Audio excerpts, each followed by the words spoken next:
So the beta for xDefiant is winding down. It did get extended up until Tuesday, so definitely get your matches in while you can.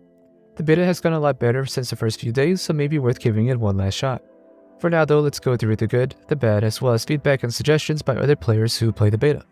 Before we start, if you want to stay up to date with xDefiant news and other FPS games, be sure to subscribe, and if you end up enjoying this video, please give it a like, it helps out a lot.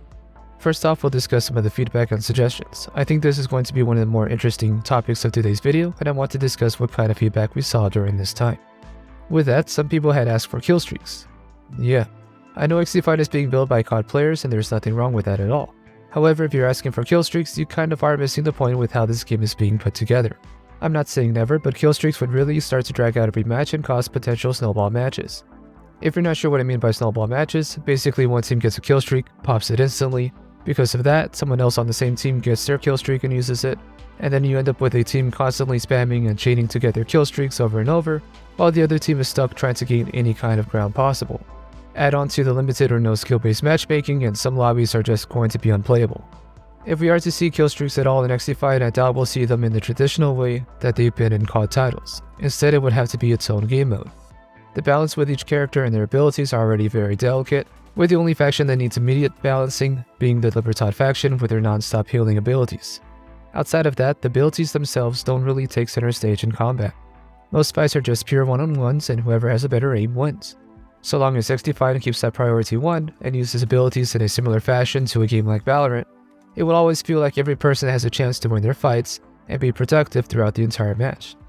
Let's also not forget that there are no perks in the game. So having conventional kill streaks would be even worse since no one on either side would have any sort of countermeasure. I know COD players want a new game and they want the game to be as close to COD as possible. But let's leave this one suggestion on the cutting room floor. We don't need everything to show up in xDefiant. Another feedback suggestion has been kill cams, and yes, xDefiant currently does not have kill cams in the game, and I do feel like they should. Mark Rubin, the executive producer, has already acknowledged that they are currently working to implement them into xDefiant. There's also been suggestion for a search and destroy and one live type game modes, and those are confirmed to be in the works and would be released sometime after the main launch of the game. And those have been more of the hot button suggestions that I see floating around, so I'll also throw in my own, which is to allow us to leave the lobby early. Right now we're stuck into watching the MVP animation and staring at a scoreboard until the game kicks us back out into the lobby. I would like the option to just escape all that and get brought back into the lobby earlier, so I can look at the different challenges, make some loadout changes, or swap out game modes. I'm not sure what the current plan would be, but it's just a small gripe that I have with how the in-game flows. Feels like I'm doing nothing for 20 seconds while the game's catching up with what just happened. Alright, let's move on to the bad stuff in xDefiant and what should be addressed if it hasn't been. First off, the big one, the netcode. I've already made videos discussing it. As far as we know, they have a fix for the netcode and it will be ready to go the next time we have access to the beta. Like you, I am tired of dying around corners and is a large reason why I haven't put a ton of time into this beta. At this time, I have a low tolerance for games that are just not well put together, so believe me, I am just as annoyed if not more so than you are with this issue, and I cannot wait to have it resolved once and for all. The next thing on my list is the vaulting. Vaulting large objects are fine in this game, they don't feel that slow to me, they feel proper. However, it's when the game wants you to vault over very small objects that really slows down the pace. It's not smooth and it feels more like you're getting tripped than vaulting over such a small object. I hope they can resolve this and make it so vaulting over a small object like that does not ever happen. Instead, you'll just have to manually jump over it, but in that case you would still have full control over your character and weapon, and not be hard locked into a vaulting animation. Another big issue are the grenades. Grenades were just near impossible for me to figure out how to throw them if there was any bit of cover in front of me. More times than not, the grenade would hit the object or wall in front of me and not to where I was throwing. The release of the grenade is also a bit delayed between the animation and when it's actually thrown, so it also ended up with me throwing these lazy curveballs into pillars and again, not where I was trying to throw. Outside of that, grenades seem to be very well balanced. That also includes the flash grenades, which while yes are still very annoying, they don't last nearly as long and you are able to get right back into the action. And now for some honorable mentions here. These are issues that are known and are more of an issue with the beta and not really with the game itself.